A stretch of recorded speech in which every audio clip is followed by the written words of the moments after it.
Scene 18, take one. Well, I was actually born in Lansing, Michigan.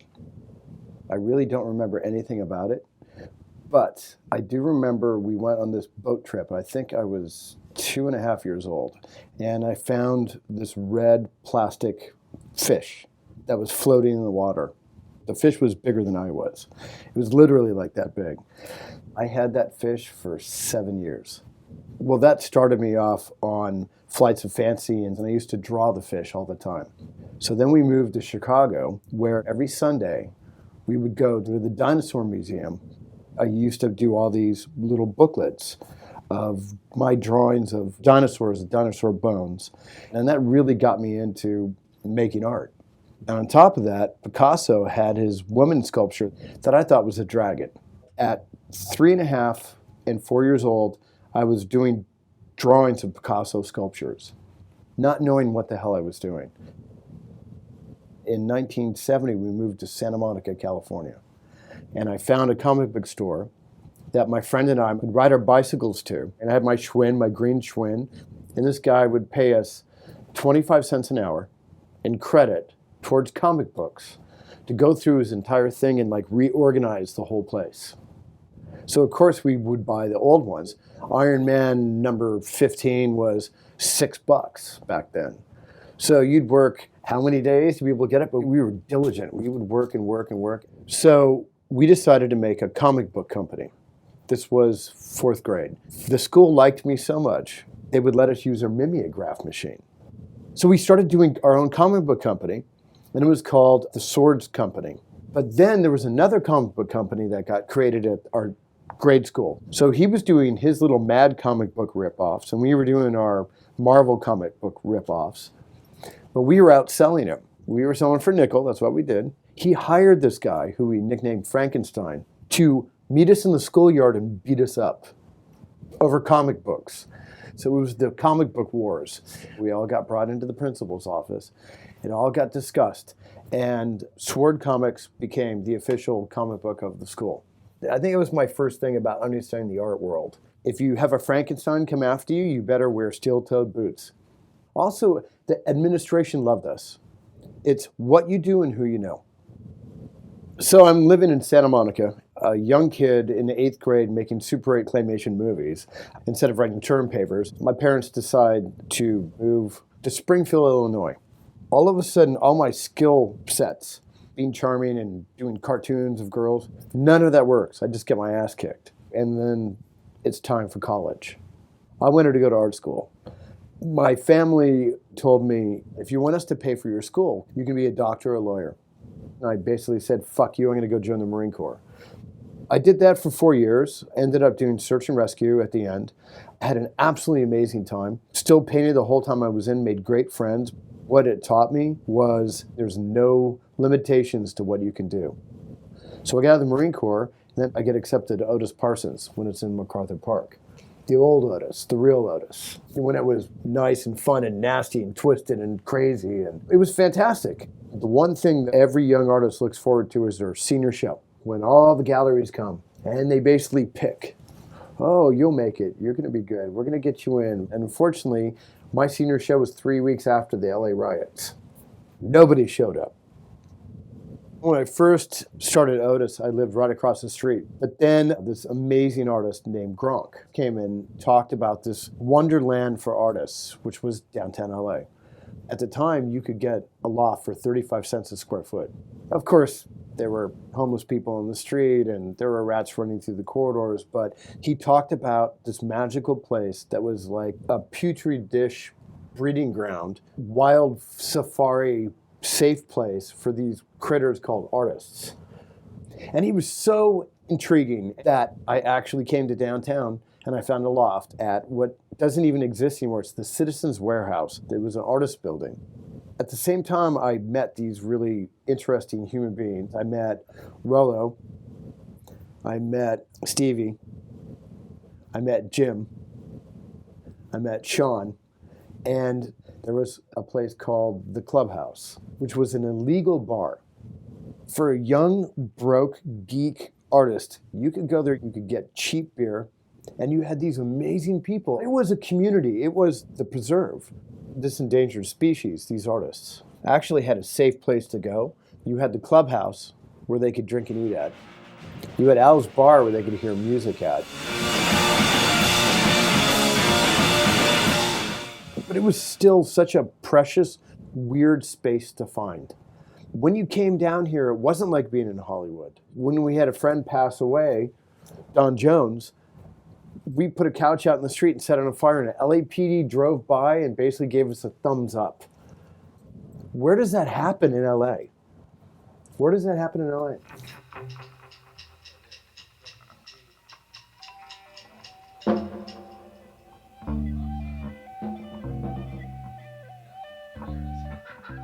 I was a late bloomer in the American. I was around the American, but I probably moved in 7 years ago. I had gotten out of a relationship. I was changing my life up a bit and moved in here. And I knew everyone who lived here already. They let me paint in the hallways. I mean, I did a whole series of paintings in the hallway of the American. So people think of it as kind of a transitory place, but it actually really is a community. And it's a community for people that have dreams. They're fucked up, they're damaged, but it's really a place that art happens, music happens. There's musicians here, there's artists here. It's a strange little tribe. They're willing to sacrifice, like you have to share a bathroom. You have to share pretty much everything. When you're a starving artist, and I mean literally a starving artist, you need to know how to make great top ramen, where to buy it from. It's true.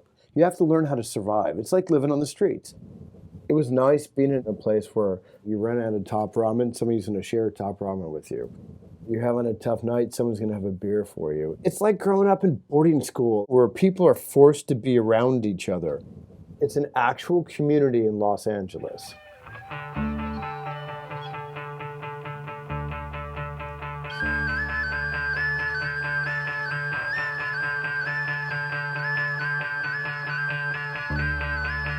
The thing about downtown LA, and specifically the American Hotel, most of the people walk here, most people have bicycles, most people ride their skateboards. So everyone lives within a 5, 6, 10 block radius. So it's like how neighborhoods used to be. There's something about the American, it's kind of like a vortex. It sucks you in. When I first moved into the American, I had my kitty cat, whose name was Raz, and his entire young life was living here. That's the thing about this place. You don't just live in the American Hotel, you become a part of the American Hotel.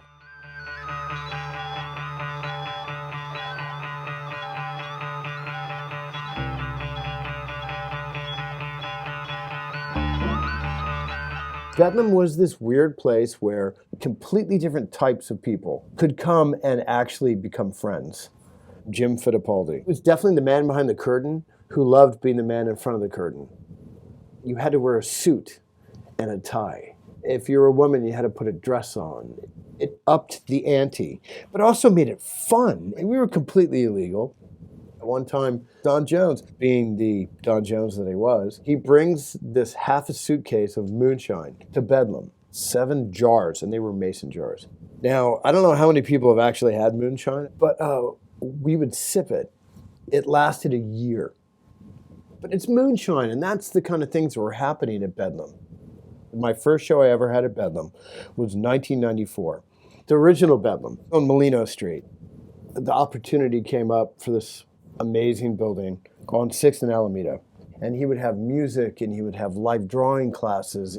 What everyone imagines a downtown arts district should be like. You would have naked girls and naked guys posing for artists from everywhere.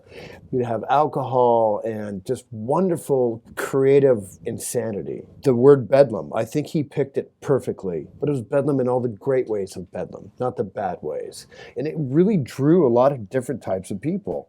It was a phenomenon.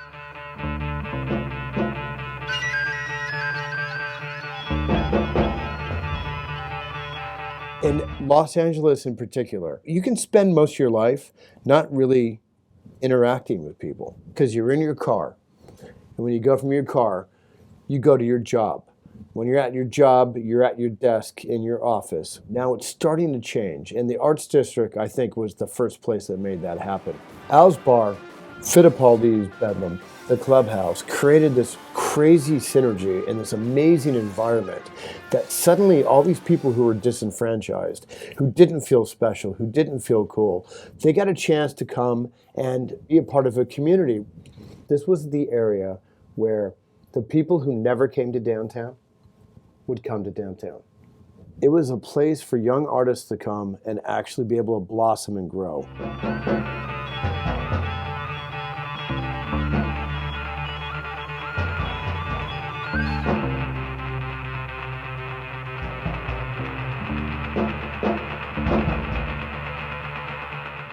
Think of a weird, twisted renaissance where you could do theater, you could see incredible art, then you can walk out and see a homeless guy taking a dump on the sidewalk. We were the wild, wild west, and it was fun. It's a bygone era. The era that Gronk told me about that made me want to come to downtown, those days are gone. The playground we got to play in, the sandbox we had, was an amazing sandbox, even though it had cat turds in it. We had a fucking badass sandbox. And you know what? The sandbox is gone. They're paving it over, now it's gonna be a duplex. But God, when it was a sandbox, it was incredible. Like all amazing things, money gets involved and it changes the dynamics. It's not like the Wild West anymore, it's the corporate Wild West. You know, and is that bad, is that good? I'm not quite sure, but it's different.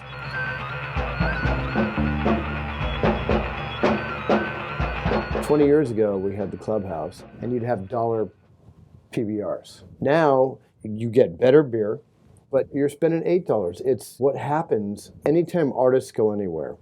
Artists find places to exist. Once they get there and they make it happen, it gets better. I want to call it gentrification because it's not.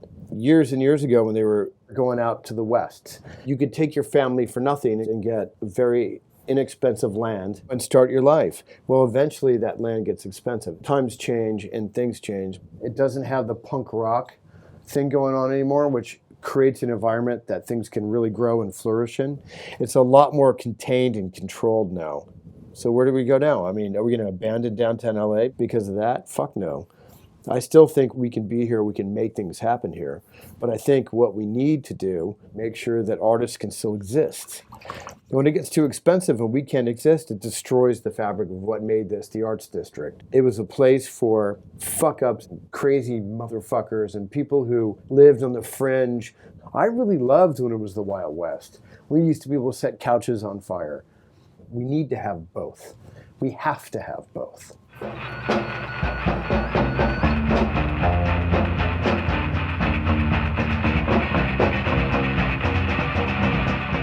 It's like everything in life. It's like being a virgin and not being a virgin. It's like being 12 and not being 12, which has a lot to do with being a virgin.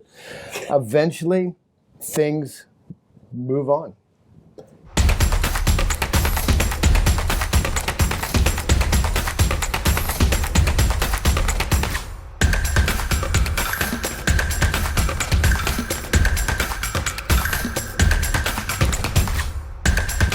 Do you want to be pretty forever? I don't. I want to get ugly and old and wrinkly and be a smartass and fart on people. And I want to go to Otis Parsons for a thing where they bring me back and ask me for money. And I show up and I look at these little fuckers.